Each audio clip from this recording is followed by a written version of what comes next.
جاتے ہیں. تیسرے طریق میں آیا ہے رحمت کے دروازے کھول دیے جاتے ہیں. یہ سارے الفاظ بخاری اور مسلم میں ہیں. اور پھر ساتھ یہ الفاظ ہے کہ جہنم کے دروازے، آگ کے دروازے بند کر دیے جاتے ہیں اور شیاطین جکڑ دیے جاتے ہیں. اچھا یہ ہے کہ شیاطین جو ہے وہ قید کر، اکثر لوگ سوال کر رہے ہوتے ہیں جی اگر شیاطین قید کر دیے جاتے ہیں پھر بھی چند لوگ ہیں جو نماز نہیں پڑھتے، چند نہیں اکثر لوگ نہیں پڑھ رہے ہوتے پھر بھی، تو میرے بھائی 11 مہینے تک جب شیطان نے پیڈل مارا ہے آپ کی سائیکل کو، اس کے بعد 1 مہینے نہ بھی مارے وہ، پھر بھی تھوڑی دور تک تو یہ معاملات چلیں گے نا.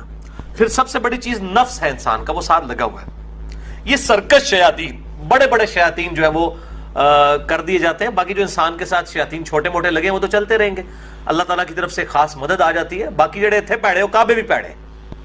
اگر کسی نے اپنی اصلاح خود نہیں کرنی ہے تو اس کی رمضان میں کوئی اصلاح نہیں ہونی ہے، اللہ تعالیٰ کی طرف سے ایک مدد مل جاتی ہے.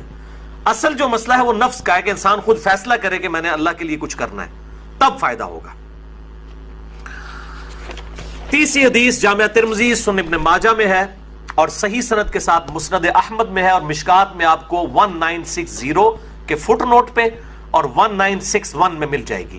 آپ صلی اللہ علیہ وآلہ وسلم نے فرمایا رمضان میں آسمان کے دروازے کھول دیے جاتے ہیں، آگ کے دروازے بند کر دیے جاتے ہیں، تمام سرکش شیاطین جکڑ دیے جائے. اس میں الفاظ آگے سرکش، بخاری مسلم میں سرکش نہیں تھا، اس سے پتا چلا کہ خاص شیاطین جو بڑے ہیں وہ جکڑے جاتے ہیں.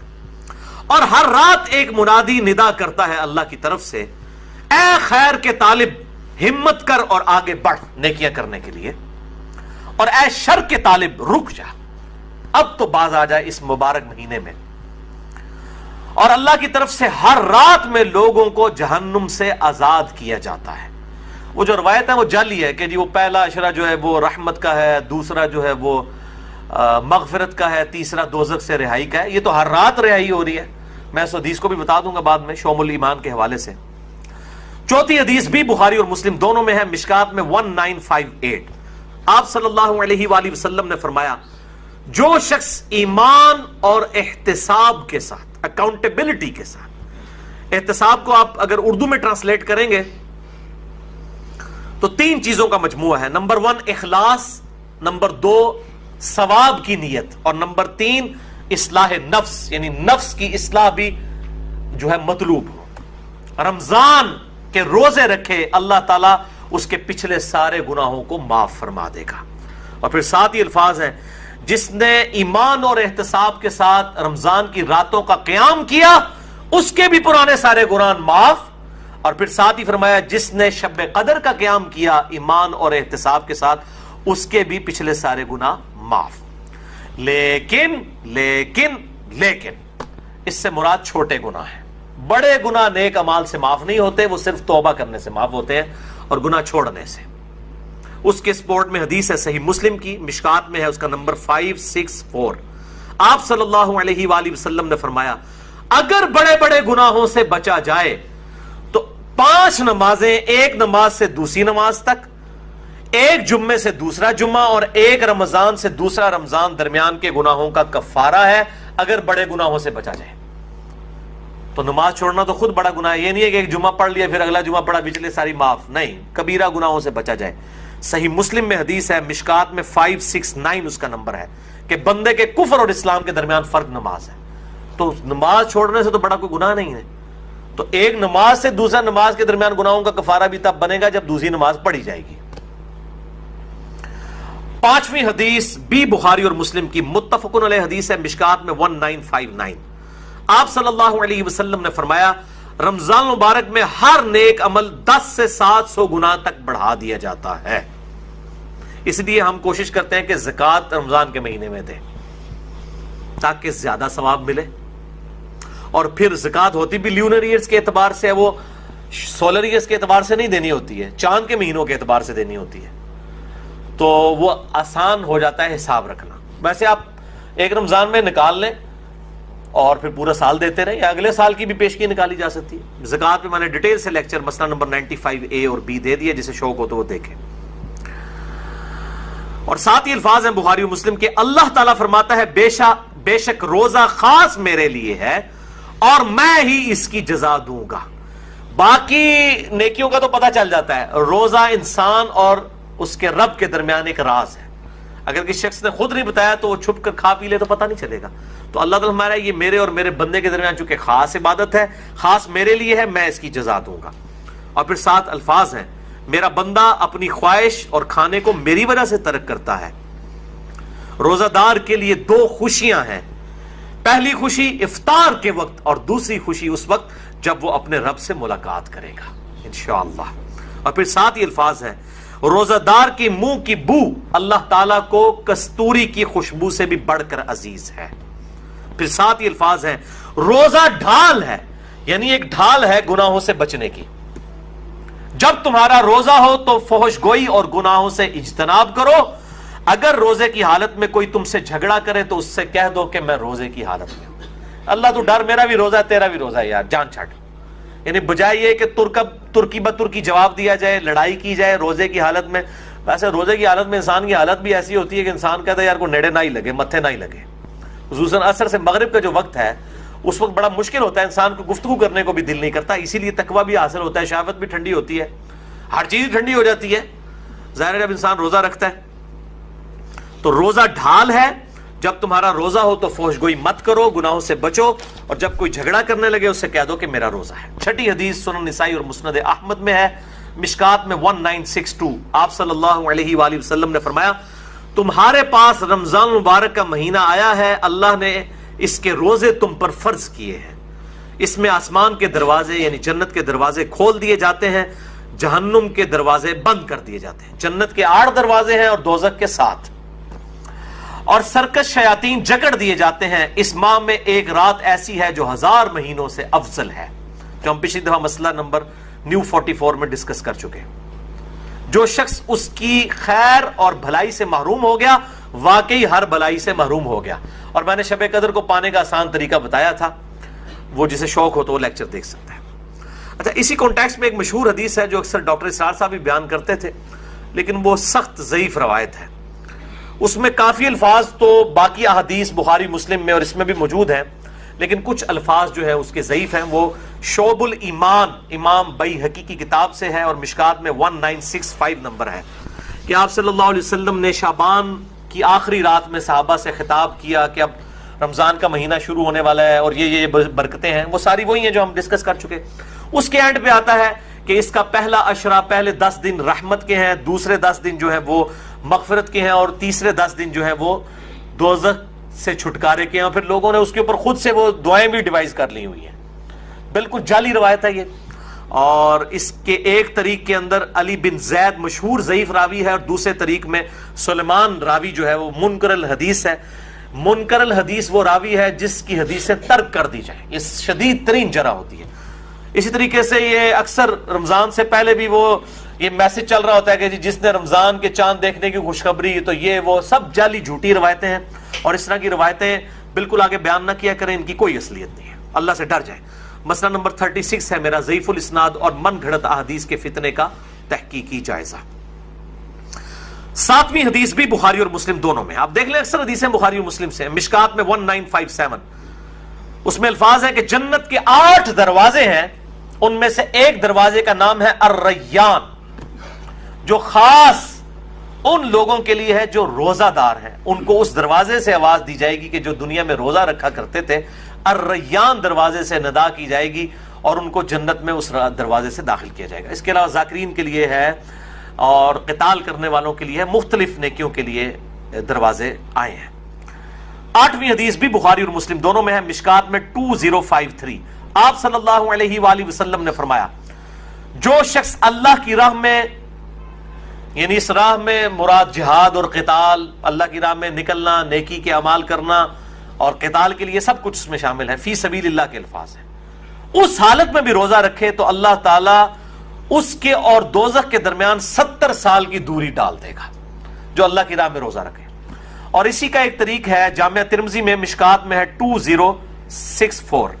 پچھلا بخاری اور مسلم کا تھا, مشکات میں 2053 تھا, یہ مشکات میں 2064 ہے کہ جو شخص اللہ کی راہ میں نکل کر روزہ رکھے, اللہ تعالیٰ اس کے اور جہنم کے درمیان زمین و آسمان کے فاصلے کے برابر دوری قائم کر دے گا. یہ بات سمجھانے کے لیے.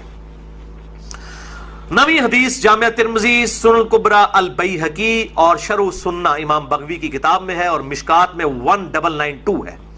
آپ صلی اللہ علیہ وسلم نے فرمایا جو شخص کسی روزہ دار کا روزہ افطار کروائے یا کسی مجاہد کی تیاری کروا دے اس کو بھی اس کی مثل ثواب ملے گا۔ اور یہ کرنا چاہیے، آپ سامنے بیٹھے ہوں، آپ اپنے حصے کی کھجور کسی اور کو دیں، جیسا مسجد میں ہوتا ہے لوگ اپنے گھر سے کھجوریں لے آتے ہیں، آپ اپنے حصے کی کھجور کسی اور کو دیں، اس کے حصے کی خود لیں، تو ڈبل ڈبل روزے کا ثواب کمائیں۔ چوپڑیاں نالے دو تو روزہ کھلوانے والے کے ثواب میں اس کو بھی وہ ثواب ملے گا اور جس نے رکھا ہے اس کے ثواب میں کمی بھی نہیں ہوگی۔ 10ویں حدیث جامع ترمذی اور سنن ابن ماجہ سے ہے اور مشکات میں 2249 ہے۔ آپ صلی اللہ علیہ وآلہ وسلم نے فرمایا 3 آدمیوں کی دعا ضرور قبول ہوتی ہے۔ نمبر 1 روزہ دار جب افطار کے وقت دعا کرتا ہے، نمبر 2 عادل بادشاہ، اور نمبر 3 مظلوم کی دعا۔ اب وہ دعا کی قبولیت کس فارم میں ہوگی یہ بڑی ڈیٹیلز ہیں، مثلا نمبر 82 میرا ریکارڈڈ ہے، جسے شوق ہو تو وہ دیکھ سکتا ہے۔ 11ویں حدیث یہ واحد ہے جو مشکات میں نہیں ہے، سنن ابن ماجہ میں ہے 1753۔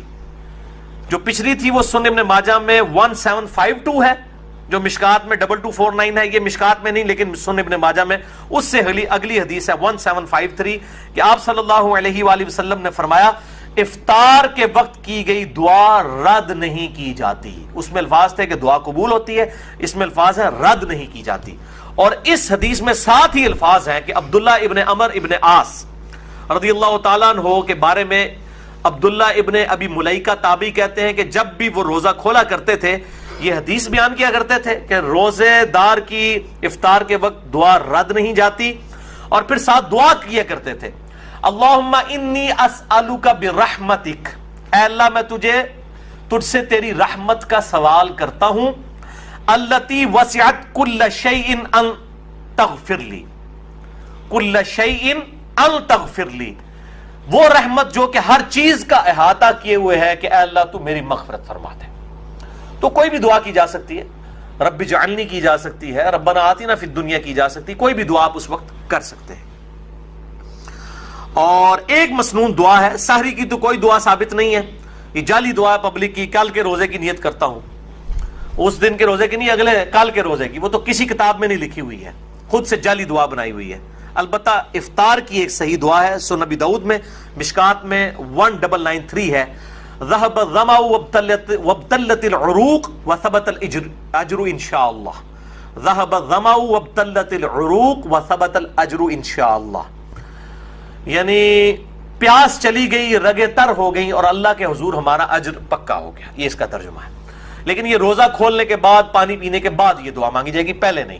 پہلے آپ صبح شام کے اذکار کریں، سب سے بہتر ٹائم شام کے اذکار کا مغرب سے جسٹ پہلے ہے، کیونکہ شام کا وقت وہ ہوتا ہے، مغرب کے بعد تو رات شروع ہو جاتی ہے نا، سب سے بہترین وقت وہ ہے۔ اور جو دعائیں ہیں سنت وہ پڑھیں، قرآنی دعائیں پڑھ سکتے ہیں۔ البتہ ایک مشہور جو پبلک میں دعا ہے وہ بالکل مردود روایت ہے، مرسل ہے، منقطع روایت ہے، وہ تابعی سے ہے، اور تابعی صحیح مسلم کے مقدمے میں آیا ہے کہ تابعی جب نبی صلی اللہ علیہ وسلم سے بیان کرے گا اور صحابی کا ذکر نہیں کرے گا وہ منقطع ہوگی، مرسل ضعیف روایت ہوگی۔ مشکات میں 1994 ہے، سنن ابی داؤد کے کانٹیکسٹ میں معاذ بن زہرہ تابعی سے ہے، یہ روایت پھر ضعیف ہوگی۔ اللہم سمت وعلی رزقک افطرت، یہ دیچ بھی ویسے انہوں نے داخل کیتا ہے، اللہم انی لک سمت وبک آمنت، او کون ہر شاید جعلی چیزیں بھی جعلی چیزیں شامل کیتی ہیں، حالانکہ جو جعلی ہے وہ بھی ہے اتنی، اللہم لک سمت وعلی رزقک افطرت، یہ بھی روایت جعلی ہے۔ اور اصل دعا وہی ہے، ذهب الظمأ وابتلت العروق وثبت الاجر انشاءاللہ۔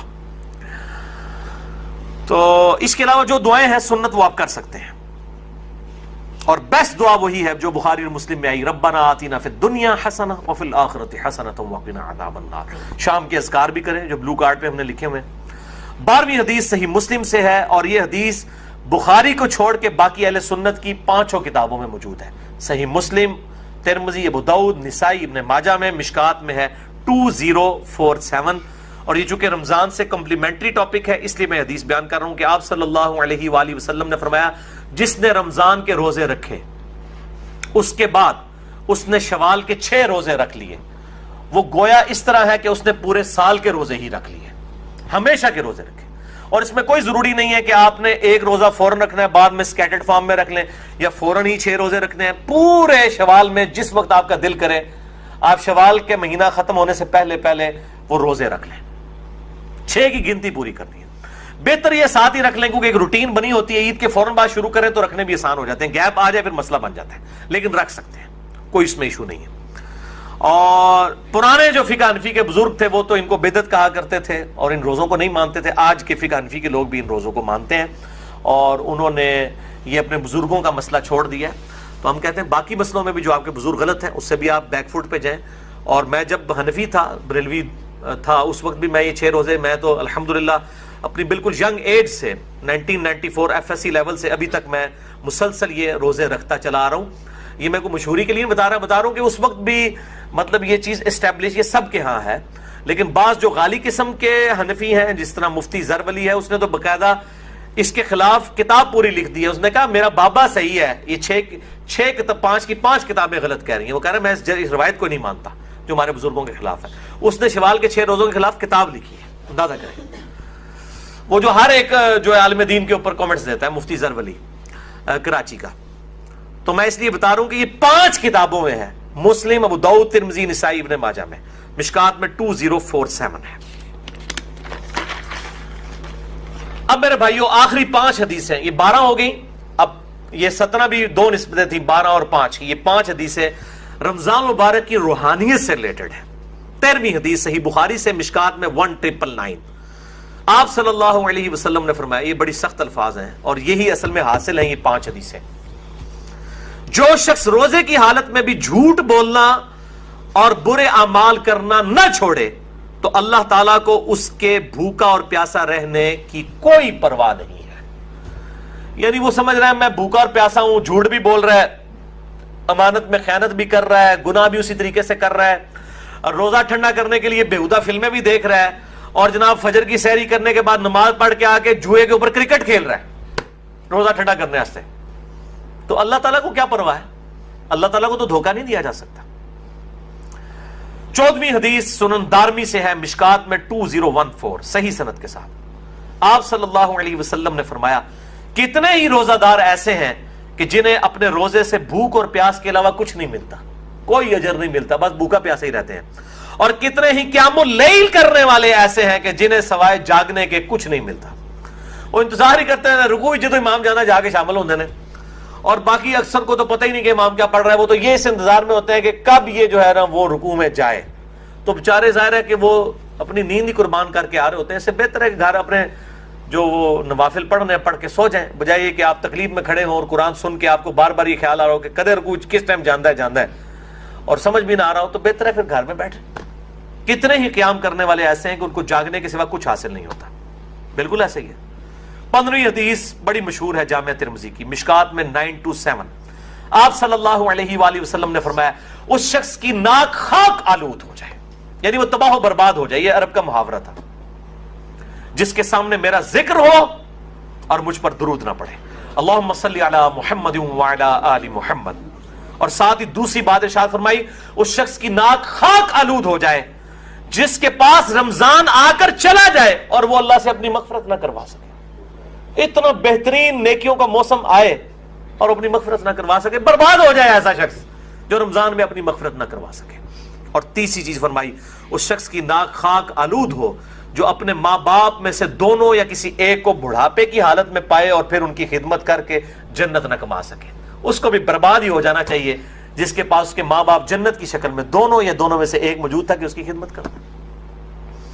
اور یہ جو الفاظ ہے نا کہ اس کی ناک خاک آلود ہو، برباد ہو جائے، جو ماں باپ کو کی خدمت کر کے جنت نہ کما سکے، یہ الفاظ صحیح مسلم میں بھی موجود ہے، صرف اتنے الفاظ، یہ حدیث مسلم میں بھی ہے اتنے الفاظ کے ساتھ۔ اچھا، اسی حدیث کا ایک مشہور طریق ہے، وہ مشکات میں تو نہیں ہے، المستدرک للحاکم میں ہے صحیح سند کے ساتھ 7256، جس کے امام حاکم نے بھی تصحیح کی ہے، امام ذہبی نے بھی، شیخ البانی نے بھی، اور شیخ زبیر علی زئی صاحب نے بھی رحمہم اللہ اجمعین۔ بڑی مشہور حدیث ہے کہ آپ صلی اللہ علیہ وآلہ وسلم ایک دن ممبر پر چڑھے، پہلی سیڑھی پر قدم رکھا تو فرمایا آمین، پھر دوسری پر رکھا فرمایا آمین، پھر تیسری پر رکھا تو فرمایا آمین۔ صحابہ نے پوچھا آج آپ نے ایسا عمل کیا جو اس سے پہلے کبھی نہیں کیا؟ تو آپ صلی اللہ علیہ وآلہ وسلم نے فرمایا کہ جبرائیل علیہ السلام حاضر خدمت ہوئے تھے اور انہوں نے مجھ سے ریکویسٹ کی کہ میں جو دعا کروں اے اللہ کے محبوب صلی اللہ علیہ وآلہ وسلم آپ اس میں مہر ثبت کریں آمین کہہ کر. تو جبرائیل نے پہلی دعا کی کہ برباد ہو جائے وہ شخص جس کے سامنے میرا ذکر ہو اور وہ مجھ پر درود نہ پڑھے. اللہم صلی علی محمد وعلی آل محمد. تو میں نے کہا آمین، برباد ہو جائے واقعی. دوسری بات، اس میں ترتیب ذرا ڈیفرنٹ ہے. دوسری ترتیب جو ہے اس میں دوسرے والی الفاظ ڈیفرنٹ ہے. اس میں الفاظ ہیں دوسرے، برباد ہو جائے وہ شخص کہ جس کو ماں باپ دونوں یا دونوں میں سے کوئی ایک بڑھاپے کی حالت میں ملے اور وہ ان کی خدمت کر کے جنت نہ کما سکے. تو میں نے کہا آمین، برباد ہو جائے ایسا شخص. اور تیسرا انہوں نے کہا کہ جو رمضان کا مہینہ پائے اور اپنی مغفرت نہ کروا سکے ایسا شخص بھی برباد ہو جائے. تو میں محمد صلی اللہ علیہ وآلہ وسلم میں نے مہر ثبت کر دی کہ واقعی وہ برباد ہو جائے. والعیاذ باللہ تعالی. تو میرے بھائیوں بڑے پیشن کے ساتھ اس دفعہ رمضان کو اس نیت سے گزاریں کہ انشاءاللہ اس میں ہم نے اپنی مغفرت کروانی ہے انشاءاللہ تعالی. سیکنڈ لاسٹ حدیث 16ویں مسند احمد سے، المستدرک للحاکم سے، شعب الایمان امام بیہقی کی کتاب سے، اور مشکات میں اس کا نمبر ہے 1963. آپ صلی اللہ علیہ وآلہ وسلم نے فرمایا قیامت کے دن روزہ اور قرآن دونوں شفاعت کریں گے، اللہ کے حضور سفارش کریں گے. روزہ کہے گا اے میرے رب میں نے اس کو دن بھر کھانے پینے اور خواہشات نفسانی سے روکا رکھا، اے اللہ اس کے متعلق میری شفاعت قبول کر اسے بخش دے. اور قرآن کہے گا اے اللہ میں نے اس کو رات کے وقت نیند سے روک کے رکھا، قیام اللیل میں یہ مجھے سنتا رہا، اے اللہ میری شفاعت اس کے حق میں قبول فرما.